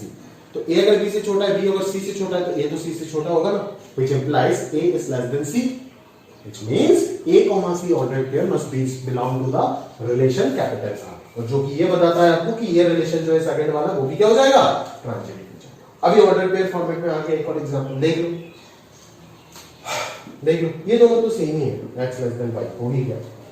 इसको देख लो, 1 1 है, 2 2 है, इसके लिए तो कोई दिक्कत नहीं। अगर 1 1 है, 1 2 है तो 1 2 भी होना पड़ेगा, है बिल्कुल। अच्छा, ये तो सेम एग्जांपल हो गया। फिर हम क्या देखेंगे, 1 2 के बाद 2 से शुरू होने वाला देखो, 1 2 अगर है और 2 से शुरू होने वाला ये आपको मिल रहा है, 2 3 है, तो किसको होना पड़ेगा, 1 3। ये देखो 1 3 है, समझ में आया। अभी देखो 2 3 को अगर लेते हैं तो 3 से शुरू होने वाला कोई है क्या, 3 से शुरू होने वाला कोई नहीं है, तो सोचने का जरूरत नहीं, ट्रांजिटिव सेटिस्फाई। अभी इधर भी 3 से शुरू होने वाला चाहिए, अगर इसको पिक करते पहला, और अगर इसको पिक करते पहला तो 4 से शुरू होने वाला चाहिए, जो एक ही मिल रहा है, तो 1 4 belongs to that and 4 2 belongs to that. अगर 1 4 और 4 2 है तो 4 4 कैंसिल, कौन आएगा, 1 2 आएगा, जो कि ऑलरेडी है। तो ये रिलेशन जो होगा वो भी क्या बन जाएगा, एक ट्रांजिटिव रिलेशन बन जाएगा। अगर मैं आपको सिर्फ ऐसे दे देता हूं ना कि R एक रिलेशन है इस सेट में, 1 2 3 इस सेट में R एक रिलेशन है जिसके अंदर सिर्फ 1 3 है, तो भी इसको हम ट्रांजिटिव बोलेंगे। क्यों, क्योंकि उसमें सोचने का जरूरत ही नहीं है ना, ये कंडीशन सेटिस्फाई करने की जरूरत ही नहीं है। ये कंडीशन जहां पे लग रहा है उस जगह पे तीसरा वाला होना चाहिए, जहां पे यही नहीं लग रहा है वो सारे के सारे ट्रांजिटिव आप बोलोगे। समझ में आ रहा है, इसीलिए तो आइडेंटिटी भी ट्रांजिटिव हो रहा है। अगला देखो, एक और आपको रिलेशन डायरेक्ट दिया, ऑर्डर पेयर नहीं दिया, set of all straight lines in a plane, और रिलेशन है इज पैरेलल टू। मतलब क्या, अगर इस सेट से मैं दो ऑर्डर पेयर पिक करता हूं, एक a, b और दूसरा b, c। If I consider a, b and b, c both belongs to the relation R, then it implies a is parallel to b, A comma B belongs to R का मतलब क्या है, A is parallel to B comma C belongs to R का मतलब क्या है, B is parallel to C. तो A is parallel to C B and B is parallel to C, A is parallel to B and B is parallel to C, which implies A is also parallel to C. समझ में आ रहा है ना, clear है। अगर A एक line दूसरे के पैरेलल है और दूसरा लाइन तीसरे के पैरेलल है तो पहला और तीसरा भी पैरेलल होगा। तो यहां से क्या इंप्लाई हो जाएगा कि A, C also belongs to A, C belongs to R। अगर A, C belongs to R हो जाता है तो ये क्या हो जाएगा, ट्रांजिटिव रिलेशन हो जाएगा। समझ में आ रहा है पक्का। तो इस प्रकार से ये सारे कहानी को अपन समझ सकते हैं, ठीक है ना। और ये बता देता हूं कि जो रिलेशन रिफ्लेक्सिव, सिमेट्रिक, ट्रांजिटिव तीनों को सेटिस्फाई करता है उस रिलेशन को हम बोलते हैं इक्विवेलेंस रिलेशन। जो रिलेशन रिफ्लेक्सिव, सिमेट्रिक, ट्रांजिटिव तीनों को सेटिस्फाई करता है उसको अपन बोलते हैं इक्विवेलेंस रिलेशन, ठीक है। इस बात को आपको ध्यान रखना होगा, है ना। अभी और आखिरी एक और बाकी है आपका anti symmetric relation. Anti symmetric relation क्या है आपको समझना पड़ेगा, ठीक है ना। चल, तो एंटी सिमेट्रिक रिलेशन क्या है देख लेते हैं, है ना। For a non empty set capital A, R is said to be anti symmetric if and only if A comma B belongs to R and B comma B A belongs to R implies A is equal to B. अगर A comma B are पे है और B comma ए भी are पे है तो ये imply करना चाहिए कि ए और बी दोनों के दोनों क्या है, इक्वल है। That is for all A comma B belongs to the set capital A, ठीक है। ए बी और बी अगर दोनों आर पे है तो ए और बी दोनों के दोनों क्या होगा, इक्वल होगा। तो आइडेंटिटी रिलेशन क्या हो जाएगा, आइडेंटिटी क्या हो जाएगा, पहले चलो एग्जांपल देख लेते हैं। x, y belongs to r, x divides y, ठीक है। For all x, y belongs to natural, ये एंटी सिमेट्रिक है। सोचने की कोशिश करो, कंफ्यूज मत करना, ये सिमेट्रिक नहीं है बट एंटी सिमेट्रिक है। क्यों, क्योंकि अगर मैं बोलता हूं a, b belongs to r तो b, a तो belongs to r होगा नहीं, which means this is not symmetric। But अगर मैं बोलता हूं कि a, b belongs to r and b, a belongs to r, मतलब x y को डिवाइड कर रहा है और y भी x को डिवाइड कर रहा है, तो ऐसे कब पॉसिबल होगा, सोचो ना। एंटी सिमेट्रिक का कंडीशन देखो, कंडीशन ये है a, b और b, a दोनों को r पे मानना पड़ेगा आपको। Let us assume a, b and b, a both belongs to r, means A B को डिवाइड कर रहा है और बी भी ए को डिवाइड कर रहा है। ये तो तभी पॉसिबल हो सकता है ना जब दोनों के दोनों इक्वल होगा, अदरवाइज तो पॉसिबल होगा ही नहीं। 2 2 को डिवाइड कर रहा है, 2 2 को डिवाइड कर रहा है, वो सही है। बट 2 4 को कर रहा है, 4 2 को कर रहा है। अगर ऐसे मानते हैं तो ये गलत हो जाएगा, बिकॉज 2 और 4 अनइक्वल है। ये स्टेटमेंट ट्रू ही नहीं है। समझ में आ रहा है ना। इसीलिए अपन बोल रहे हैं कि ए कॉमा बी और बी कॉमा ए दोनों अगर आर पे होता है तो इसका एक ही कंक्लूजन निकलता है कि ए और बी इक्वल होगा, which means the relation is anti symmetric. अगला अगर देखते हैं कि x less than equal to y। अभी अगर मैं बोलूं a, b and b, a both belong to r, consider अगर कर लेता हूं तो क्या मिलेगा यहां से, a less than equal to b and b less than equal to a। तो इसका मतलब क्या निकलता है, बोलो ना, a less than equal to b and b less than equal to a। तो यहां से एक ही कंक्लूजन निकलता है ना कि a is equal to b is the only possibility, because a less than b और b लेस देन a दोनों ट्रू हो सकता है क्या, कभी कभी नहीं हो सकता है। a लेस देन b और b लेस देन a दोनों एक साथ ट्रू हो सकता है, नहीं हो सकता है। तो इसका एक ही पॉसिबिलिटी बचता है कि a is equal to b और b is equal to a, that is a and b are equal. तो अगर हम a, b और b, a को r पे मान रहे हैं तो हमें मिल क्या रहा है कि a is equal to b, which implies the relation is anti symmetric. That's it. समझ में आ रहा है, क्लियर है। अभी आगे बताता है आपको आइडेंटिटी और यूनिवर्सल जो है वो आइडेंटिटी रिलेशन जो है वो क्या है, एंटी सिमेट्रिक है, ठीक है। आइडेंटिटी एंटी सिमेट्रिक क्यों होगा, क्योंकि सोचो ना 1 1 इज इक्वल टू 1, ठीक है ना। 1 1 का रिवर्स 1 1 ही है और 1 इक्वल टू 1 भी है, तो कंडीशन सेटिस्फाई हो रहा है। 2 2 भी हो रहा है, 3 भी हो रहा है, ठीक है। और उसके अलावा तो आइडेंटिटी में कुछ होगा नहीं, बट यूनिवर्सल एंटी सिमेट्रिक नहीं होगा। क्यों, क्योंकि यूनिवर्सल में सब कुछ आएगा, 1 2 भी आएगा, 1 3 भी आएगा।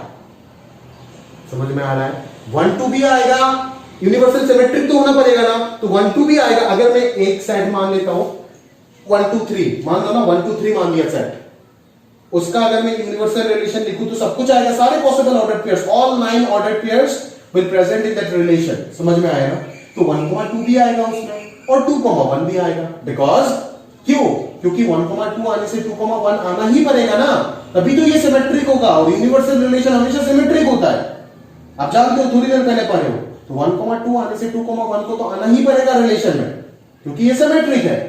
समझ में आ रहा है ना, यूनिवर्सल रिलेशन सिमेट्री के और सारे ऑर्डर पेयर को कंटेन कर रहा है तो 1 2 2 1 दोनों को आना पड़ेगा। बट क्या 1 और 2 इक्वल होता है? नहीं होता है ना। तो अगर किसी ने बोला कि 1 2 एंड 2 1 बिलोंग्स टू R, तब 1 नॉट इक्वल टू 2 मिल गया। मतलब A, B belongs to R and B, A belongs to R implies A not equal to B। तो क्या A not equal to B मिलने से एंटी सिमेट्रिक का पहचान हुआ? नहीं हुआ। इसीलिए यूनिवर्सल रिलेशन क्या नहीं है? एंटी सिमेट्रिक नहीं है। बट आइडेंटिटी चारों के चारों, पांचों के पांचों होगा। समझ में आया ना? आइडेंटिटी रिलेशन पांचों के पांचों होता है, यूनिवर्सल ये चार होता है बट एंटी सिमेट्रिक नहीं होता। ठीक है, तो उम्मीद करता हूं इसी के साथ साथ मैं आपको थोड़ा बहुत अच्छे से एक्सप्लेन कर पाया टाइप्स ऑफ रिलेशन। अभी हम कुछ बेसिक्स, थ्योरम, इक्विवेलेंस क्लास वगैरह वो सब समझेंगे और उसके बाद अपन नेक्स्ट लेक्चर में, कल के लेक्चर में, आज तो मंडे है, कल के लेक्चर में अपन अपना वो चीज करेंगे, यानी कि क्वेश्चंस पे पूरा फोकस करेंगे। पूरे शीट को एक एक क्वेश्चन करके दूंगा। ठीक है, तो देखते हैं। चलो तो चलो देख लेते हैं। अभी एक थ्योरम है तो वो इक्विवेलेंस रिलेशन के ऊपर आता है। ठीक है, तो उसको हम थोड़ा सा स्टडी कर लेते हैं। बोलता है कि intersection of two equivalence relation on a set is an equivalence relation. ठीक है, ऑन द सेट। एक सेट के ऊपर दो इक्विवेलेंस रिलेशन अगर मैं डिफाइन करता हूं, उसका कार्टेशियन प्रोडक्ट का सबसेट लेके, तो वो दोनों इक्विवेलेंस रिलेशन का इंटरसेक्शन जो आएगा वो भी एक इक्विवेलेंस रिलेशन होगा उसी सेट के ऊपर। वो आपको प्रूव करना है। ठीक है, तो हमने सबसे पहले कंसीडर कर लिया कि let R and S be two equivalence relation on the set A।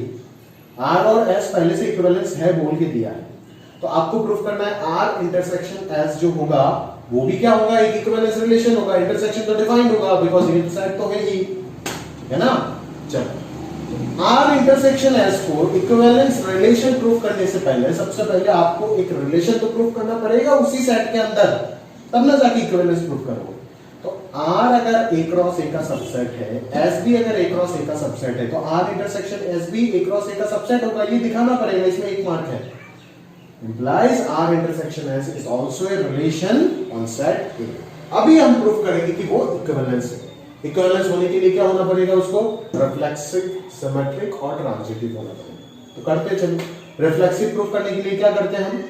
Late A be an arbitrary element of capital A। तो A अगर बिलोंग्स टू कैपिटल A है तो A, A R पे होगा और A, A S पे भी होगा। बोले क्यों सर? क्योंकि R और S तो पहले से इक्विवेलेंस है, मतलब R और S जो होगा वो रिफ्लेक्सिव भी होगा, सिमेट्रिक भी और ट्रांजिटिव भी होगा।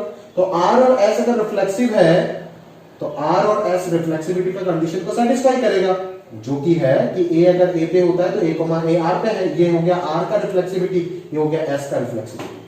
ठीक है, तो A, A अगर R पे है और S पे है, दोनों जगह पे है, तो A, A R intersection S पे भी होगा। तो क्या प्रूफ हो गया यहाँ से? Thus A, A belongs to R intersection S for all A belongs to capital A। So R intersection S is a reflexive relation। Simple सा चीज प्रूफ हो गया।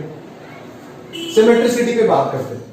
Let A, B belongs to capital A such that, पहले हम consider करते हैं, याद है ना आपको, A, B belongs to R intersection S। ये हमने एज्यूम किया और ये एज्यूम करके अगर हम ये प्रूव कर देते कि B इंटरसेक्शन B, A जो है वो भी R इंटरसेक्शन S पे होगा, तक बात बन जाएगा। तो A, B अगर इस पे है तो हम क्या लिख सकते हैं? A, B belongs to R intersection S, मतलब कि A, B belongs to R and A, B belongs to S। तो A, B अगर R पे है तो B, A भी तो R पे होगा ना, because R is symmetric also. R तो इक्विवेलेंस है, इधर भी वही चीज चलेगा। मैंने ब्रैकेट में लिखा R and S R symmetric. तो B, A अगर R पे भी है और B, A अगर S पे भी है तो B, A किस में होगा? R इंटरसेक्शन S में भी होगा। Thus A, B belongs to R intersection S, जो हमने कंसीडर किया था वो ये इंप्लाई कर रहा है कि B, A भी R इंटरसेक्शन S पे है, मतलब ये क्या है? सिमेट्रिक है। सिमिलरली ट्रांजिटिविटी प्रूफ करने के लिए आपको दो ऑर्डर पेयर कंसीडर करना पड़ता है, A, B and B, C। तब A, B इसमें है, B, C इसमें है। A, B अगर इसमें है तो A, B R पे है और S पे भी है। B, C भी R पे भी होगा और S पे भी होगा। अभी R वाला एक ब्रैकेट में घुसा दिया और SS वाला अलग कर दिया। तो A, B अगर R पे है और B, C अगर R पे है तो A, C भी R पे होगा। बोलो क्यों? क्योंकि R जो है वो ट्रांजिटिव भी है, क्योंकि R तो इक्विवेलेंस था ना, इसीलिए A, C belongs to R और यहाँ पे A, C belongs to S लिखा। तो A, C जो हो गया वो किस में हो गया? R इंटरसेक्शन S में हो गया। तो क्या प्रूफ हो गया कि A, B और B, C को हमने R इंटरसेक्शन S पे माना था और हमें ये मिल गया कि A, C R intersection S पे है। मतलब R इंटरसेक्शन S ट्रांजिटिव भी हो गया, हेंस ये रिफ्लेक्सिव सिमेट्रिक ट्रांजिटिव होने के साथ साथ एक रिलेशन भी था पहले ही, तो ये इक्विवेलेंस रिलेशन हो गया उसी सेट में। इस बात को गौर से ध्यान देना, ऑन सेट ए के प्रूफ करने के लिए ही हमें ये पार्ट पहले करना पड़ा, ठीक है। तो इस प्रकार से हमने ये चीज प्रूफ कर दिया कि intersection of two equivalence relation is an equivalence relation on the same set, ठीक है, पक्का याद रहेगा। बट ये चीज साथों साथ आपको पता होना चाहिए कि intersection of two equivalence relation is an equivalence relation on the same set, but union of two equivalence relation may और may not be an equivalence relation. याद रखें, ये एग्जाम में पूछा जा सकता है, ये तो पूछ चुका है और ये पूछा जा सकता है, ये पूछा जा सकता है, अभी तक नहीं पूछा है। आपको बोल देगा क्या यूनियन ऑफ टू रिलेशन, इस प्रकार से 4 मार्क का क्वेश्चन बना देगा बोर्ड एग्जाम में, क्या union of two relation equivalence है या नहीं? आप बोलोगे नहीं, मैंडेटरी नहीं है। अगर बोलोगे अगर है तो क्यों, अगर नहीं है तो एक एग्जांपल दो। आप बोलोगे नहीं है, फिर आपको 2 मार्क का एक एग्जांपल देना पड़ेगा, 2 + 2 4, या फिर 1 मार्क का भी पूछ सकता है कि show by an example that union of two equivalence relation may और मे नॉट बी इक्विवेलेंस, तब आप ये रिलेशन एग्जांपल दे सकते हो। देखो ए एक सेट मानो, ए क्रॉस से आपको 9 एलिमेंट मिलेगा, उसमें से कुछ एलिमेंट उठा करके ऑर्डर पेयर उठा करके मैंने 2 रिलेशन बनाया, A A B B C C, A B B A. तो A A B B C सी अगर है तो ये रिफ्लेक्सिव हो गया, ए बी और बी ए अगर हो गया और ये सारे का उल्टा तो यही खुद है, तो ये सिमेट्रिक भी बन गया। और गौर से देखो ए कोमा बी और बी कोमा ए अगर है तो ए कोमा ए भी होना पड़ेगा, जो कि है, तो ये ट्रांजिटिव भी हो गया। मतलब ये एक इक्विवेलेंस रिलेशन मैंने कंसीडर किया, जो कि करना था। एस को भी एक इक्विवेलेंस रिलेशन लिया है, बट आर यूनियन एस मैंने जब भी निकाला उसमें आ रहा है क्या, A B B A B C C B और A A B B C सी, ये दोनों का यूनियन है। क्या ये इक्विवेलेंस है? नहीं। क्यों? क्योंकि ये ट्रांजिटिव नहीं है। देखो ए बी है, बी सी है, तो बी बी कैंसिल किसको होना चाहिए था? एसी को होना चाहिए था। क्या एसी है? क्या एसी जो ऑर्डर पेयर है वो बिलोंग कर रहा है? नहीं, वो आर यूनियन एस में बिलोंग नहीं कर रहा है, उसका मतलब वो ट्रांजिटिव नहीं होगा। अगर ट्रांजिटिव नहीं होता है तो वो इक्विवेलेंस रिलेशन नहीं हो सकता। तो ऐसा कोई जरूरी नहीं है, और ऐसे एग्जांपल भी आप बना सकते हो कि जहां पे आर यूनियन एस एक इक्विवेलेंस रिलेशन हो जाएगा। समझ में आ रहा है ना? तो इस चीज को आपको ध्यान से समझना है कि intersection of two equivalence relation is an equivalence relation, but union of two equivalence relation may और may not be equivalence relation. समझ में आ रहा है ना? क्लियर है? और इसी के साथ साथ हमारा ये थ्योरम जो है वो कंप्लीट हो। अभी इसी के ऊपर बेस करके इस चैप्टर में 2 ही थ्योरम आता है, एक तो ये हो गया और दूसरा हो गया कि इनवर्स रिलेशन क्या होता है। इनवर्स रिलेशन मैंने आपको ये पढ़ाया नहीं क्योंकि ये पार्ट 1 का चीज है, शायद में लिखा हुआ मिलेगा, शायद क्या बोल रहा हूं, रिलेशन का शीट में पार्ट 1 में लिखा हुआ मिलेगा, ठीक है, आप देख लेना। इनवर्स फंक्शन पढ़ चुके हो, तो इनवर्स रिलेशन क्या होगा? रिलेशन जो है ऑर्डर्ड पेयर सारे के सारे घूम जाएंगे। मतलब एक रिलेशन में अगर ऑर्डर्ड पेयर है 1, 2, 3, 4, 5, 6, तो उसका इनवर्स में क्या हो जाएगा? 2, 1, 4, 3, 6, 5। ऑर्डर्ड पेयर घूम जाएंगे, मतलब डोमेन को रेंज बन जाएगा और रेंज डोमेन बन जाएगा, वही है इनवर्स रिलेशन।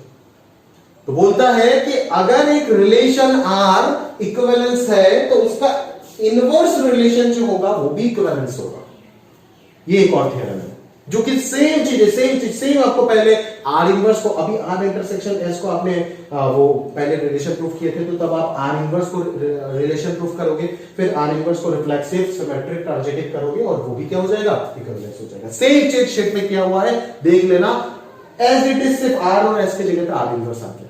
तो ये मैं और दोबारा करके टाइम वेस्ट नहीं करना चाहता, आप देख लीजिएगा, एज इट इज समझ जाओगे, कोई दिक्कत नहीं उसमें, ठीक है ना? सेम टू सेम चीज है, समझ में आ रहा है? जो लोग 10th में किए वो करके आगे थे, उनका बुक में ही था, ठीक है? तो आप ध्यान से इस चीज को समझ सकते हो, है ना, कि अगर एक रिलेशन इक्विवेलेंस है तो उसका इनवर्स भी इक्विवेलेंस होगा, और अगर 2 रिलेशन किसी सेट में इक्विवेलेंस है तो उनका इंटरसेक्शन भी उसी सेट में इक्विवेलेंस होगा, बट यूनियन मे और मे नॉट बी, ठीक है? तो इस प्रकार से हमारा ये फंडा जो है वो कंप्लीट हुआ, है ना? अच्छा, एक और चीज बता देता हूं, अगर नंबर थ्योरी 10th में पढ़े हो तब तो सीख गए, जो लोग नहीं पढ़े उनके लिए बता देता हूं। रिलेशन का क्वेश्चन में ना एक चीज कभी कभी पूछा जाता है, ये चीज, ठीक है ना? अगले दिन हम करेंगे इस चीज को। देखो, इस चीज का मतलब आपको पता होना चाहिए, a congruent to b modulo n, a congruent to b modulo n. इसका मतलब क्या है ना कि a minus B is divisible by n, a minus B is divisible by n. एक रिलेशन दे दिया जाता है आपको इस प्रकार से, किसी किसी क्वेश्चन में देख सकते हो आप, तो इस चीज का मतलब पता होना चाहिए, जो जिनको नहीं पता वो बता देता हूं। ये माइनस, इसका मतलब है a minus B is divisible by N. जैसे अगर मैं ऐसे लिख देता हूं 25 मॉड्यूलो, इसको कॉन्ग्रुएंस मॉड्यूलो बोलते हैं, कॉन्ग्रुएंस मॉड्यूलो 25 कॉन्ग्रुएंस 7 मॉड्यूलो कितना हो जाएगा? 25 माइनस 7 किससे डिविजिबल होगा? डेफिनेटली 3 से होगा, 6 से होगा, 3 हो या फिर 6 हो, कुछ भी लिख सकते हो, ये भी लिख सकते हो मॉड्यूलो 6।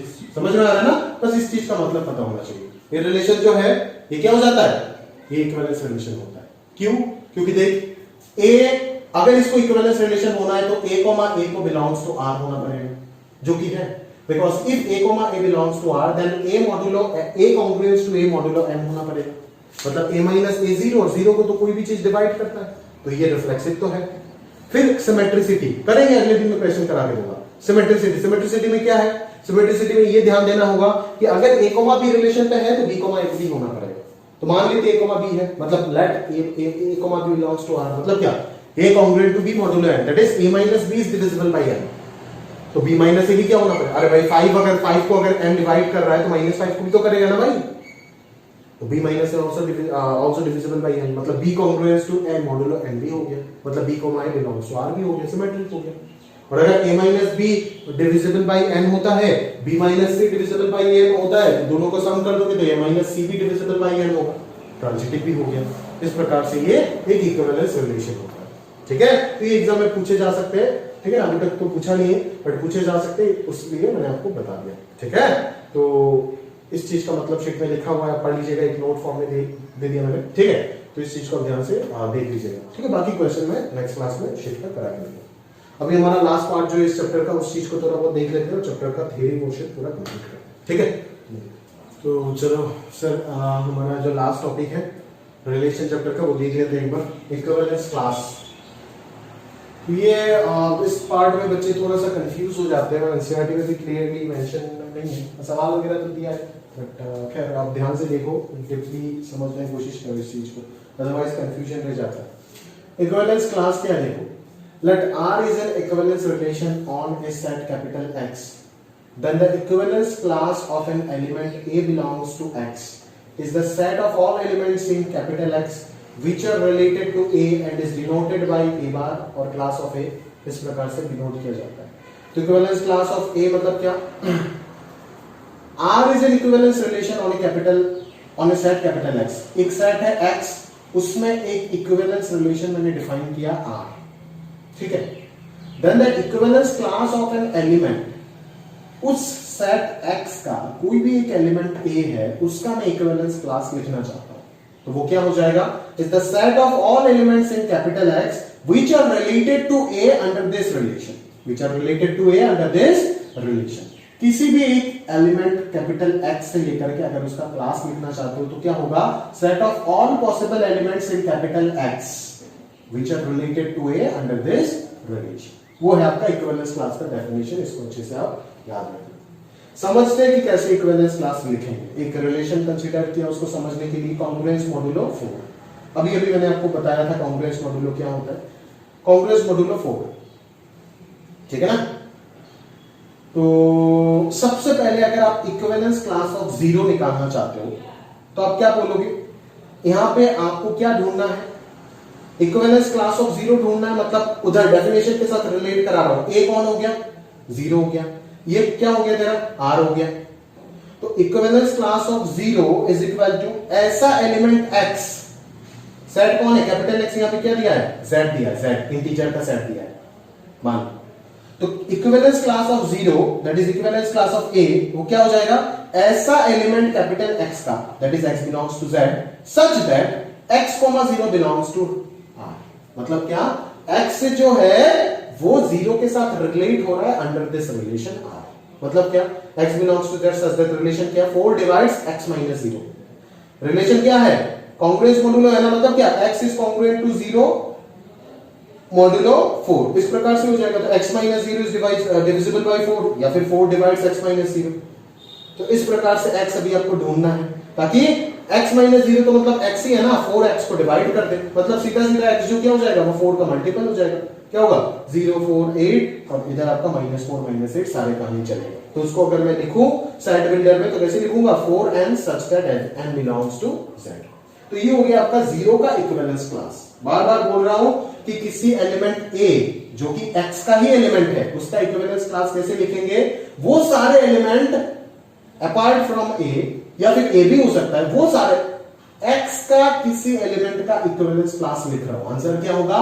वो सारे एलिमेंट कैपिटल एक्स का जो ए के साथ रिलेट हो रहा है अंडर दिस रिलेशन आर। ए का इक्विवेलेंस क्लास एक्स का ही एक एलिमेंट है ए, उसका अगर मैं इक्विवेलेंस क्लास लिखना चाहता हूं तो आंसर क्या होगा? आंसर होगा एक्स का वो सारे एलिमेंट जो ए के साथ रिलेट हो रहा है under the relation R. Zero का इक्विवेलेंस क्लास लिखना चाहता हूं तो क्या होगा?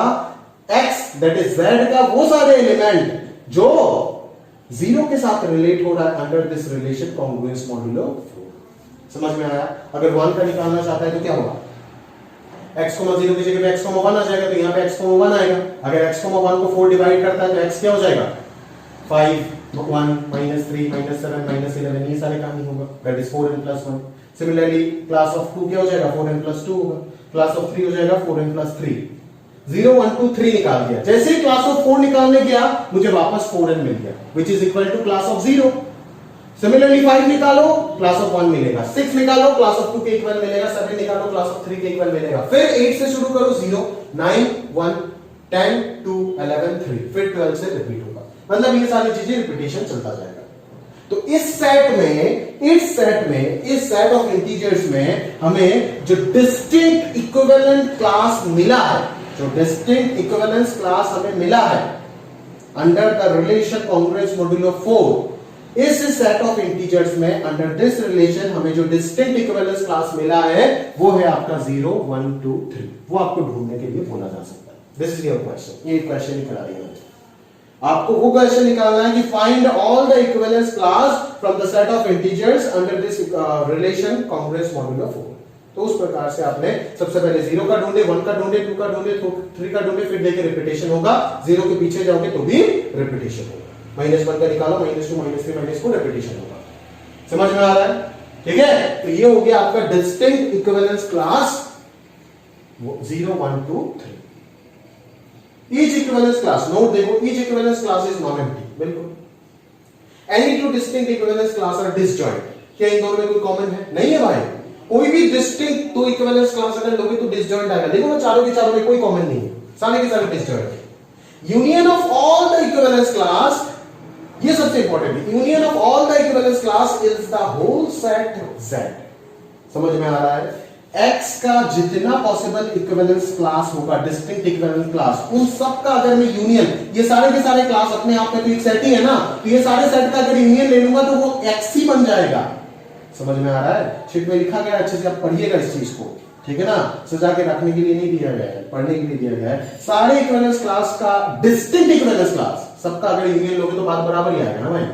डिस्टिंक्ट इक्विवेलेंस क्लास का अगर यूनियन ले रहा हूं तो जिस सेट का एलिमेंट्स का इक्विवेलेंस क्लास लिख रहा हूं वही सेट मुझे पूरा पूरा मिल जाएगा। ठीक है? और ये एक और कंसेप्ट है कि वो सारे इक्विवेलेंस क्लास को लेकर के अगर मैं एक सेट बना देता हूं तो इसको बोलेंगे पार्टीशन ऑफ दैट सेट। इसको क्या बोलेंगे? Partition of that set having 4 distinct parts. जितने इक्विवेलेंस क्लास होंगे उतने एक सेट का एक रिलेशन के अंदर में जितने डिस्टिंक्ट इक्विवेलेंस क्लास होंगे उतने ही पार्ट्स होंगे उस पार्टीशन का।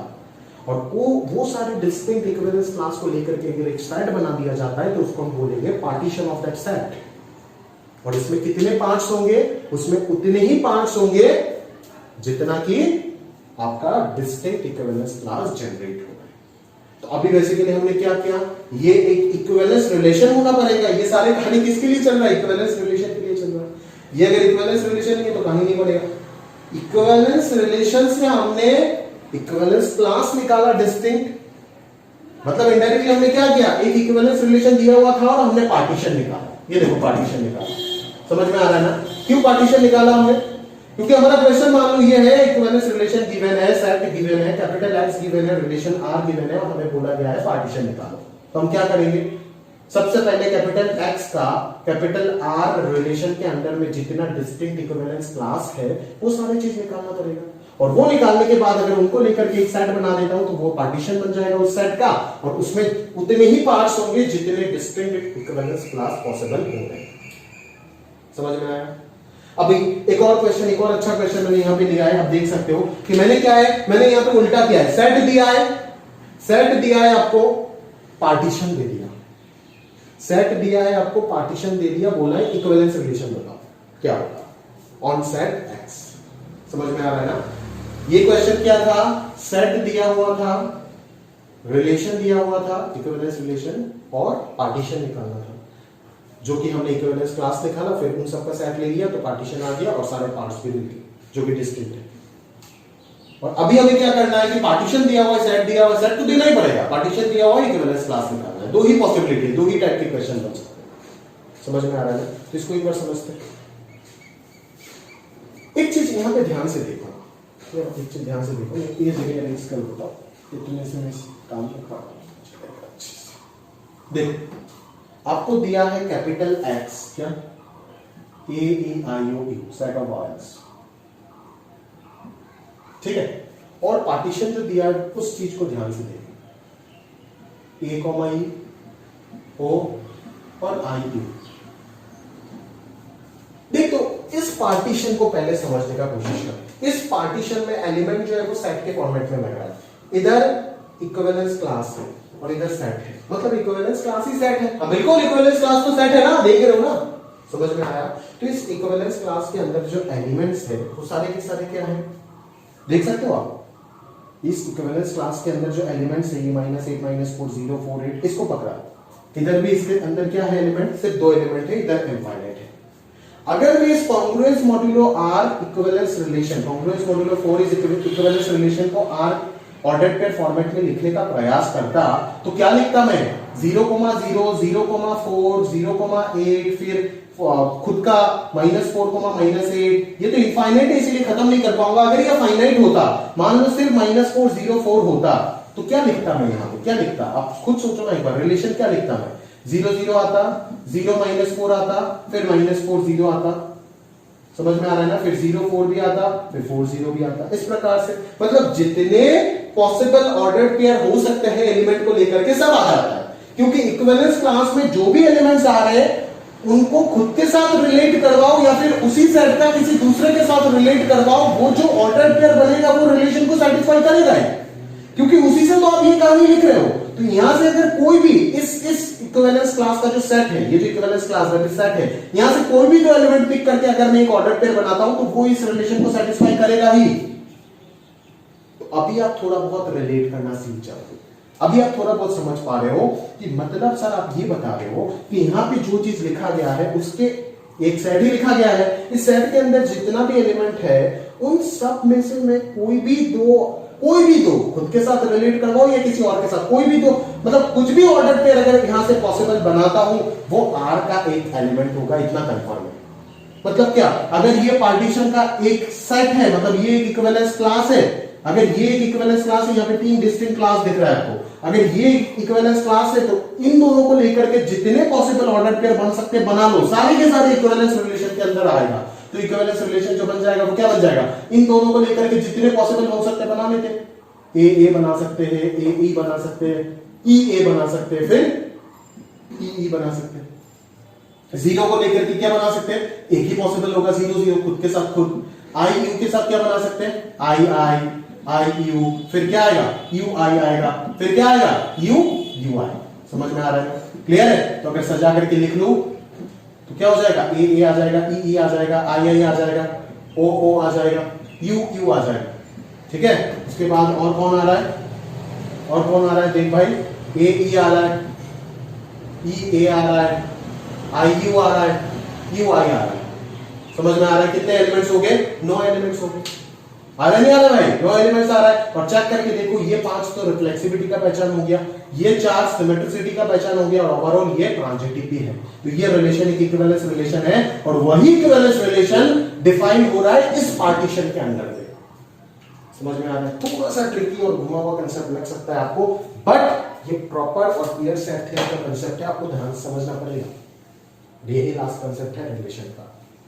ठीक है, इक्विवेलेंस रिलेशन दिया गया तो पार्टीशन कैसे लिखेंगे, पार्टीशन दिया गया तो इक्विवेलेंस रिलेशन कैसे लिखेंगे, ये कंसेप्ट आपको समझ में आना चाहिए। ये प्योर बोर्ड वाला टॉपिक है, ये सब चीज नहीं पूछता है। ठीक है, प्योर बोर्ड वाला टॉपिक है, एक्सेप्शन है, अगर कभी पूछा जा सकता है, पूछ भी सकता है। ठीक है, सेकंड वाला तो पूरा एक्सेप्शन है, हार्डली पूछेगा। अदरवाइज अगर डिफिकल्ट पेपर बनाने का मन है उनको तो बना सकता है ये सब। ठीक है, क्योंकि वो तो जो वाकई हकीकत में अच्छा लगता है पूछने से और डिफिकल्ट है वो तो पूछते नहीं है ना, वो फर्जी चीज डिफिकल्ट पूछते हैं। जैसे वेक्टर का जो डिफिकल्ट गंदा पार्ट है बोर्ड के लिए प्योर है, जो प्योर बोर्ड वाला पार्ट है उधर से उठा करके डिफिकल्ट चीज पूछेगा, तो बोर्ड के लिए ये सारी चीजें आपको ध्यान से पढ़ना पड़ेगा। ठीक है, बुक वगैरह में नहीं मिलेगा, के शीट पे आपको सारे कहानी मिलेगा, उधर से आपको पढ़ना पड़ेगा। ठीक है, तो ये चीज को आप समझ के ध्यान से रखिएगा। ठीक है, कि कैसे एक इक्विवेलेंस रिलेशन से हम पार्टीशन बनाएंगे। इक्विवेलेंस रिलेशन से पार्टीशन कैसे बनाएंगे, एक सेट दिया जाएगा, एक रिलेशन दिया जाएगा और बोलेगा पार्टीशन बनाओ, तो क्या लिखेंगे, सबसे पहले इक्विवेलेंस क्लास बनाएंगे। डिस्टिंक्ट इक्विवेलेंस क्लास जितना है उस सेट में अंडर द रिलेशन वो हम सबसे पहले ढूंढ करके निकालेंगे और उन सबको लेकर के एक सेट बना देते तो पार्टीशन बन जाएगा। और अगर पार्टीशन दिया हुआ है तो हम कैसे बनाएंगे, पार्टीशन का सबसे पहला पार्टीशन पार्ट को पकड़ो, उस पार्ट में जितने भी एलिमेंट है उन सारे एलिमेंट का पॉसिबल ऑर्डर पेयर्स बताओ, उन सारे एलिमेंट का, समझ में आया ना उन सारे एलिमेंट का पॉसिबल ऑर्डर पेयर बताओ, समझ में आ रहा है, ठीक है ना। उन सारे एलिमेंट का पॉसिबल ऑर्डर पेयर अगर आप बना देते हो तो वो पॉसिबल ऑर्डर पेयर एक पार्ट का आ गया पॉसिबल ऑर्डर पेयर, फिर सेकंड पार्ट का आएगा, फिर थर्ड पार्ट का आएगा, और वो सारे ऑर्डर पेयर लेकर के अगर एक सेट बना देते तो वो हो जाएगा हमारा इक्विवेलेंस रिलेशन, जो कि उस पार्टीशन के अंदर पे डिफाइंड हो रहा है। समझ में आया ना। तो इस प्रकार से सारे चीज को आपको बड़े से ध्यान से अपना दिमाग के सेट करना पड़ेगा। तो इसी के साथ साथ हमारा रिलेशन चैप्टर जो है वो पूरा कंप्लीट हो गया। Theory portion A say that तक थियरी और एग्जांपल्स कवर है। अभी बस हम अगले लेक्चर, कल के लेक्चर में क्या फोकस करेंगे कि हम क्वेश्चंस को किस प्रकार से सॉल्व कर सकते हैं इस चैप्टर का। ठीक है, तो आज के लिए यहां तक ही रख रहे, अलविदा। अब तैयार करो अपना चीज को जल्दी से और आईटीएफ के लिए अच्छे से तैयार हो जाओ। ठीक है, तो फंक्शन रिलेशन जल्दी से खत्म करो और आईटीएफ के लिए तैयार हो जाओ। और आज के लिए अपन यहीं तक रख रहे, कंप्लीट है ये चैप्टर। कल क्वेश्चन करेंगे तो पूरा कंप्लीट हो जाएगा और फिर अपन ध्यान देंगे अपना प्यारा सा चैप्टर इनवर्स क्वाड्रेटिक फंक्शन के ऊपर। ठीक है, तो रिवाइज कर लेना, अगर कोई डाउट होता है फोन करके पूछ लेना। और क्या बोलूं, आज के लिए यहां तक रख रहे।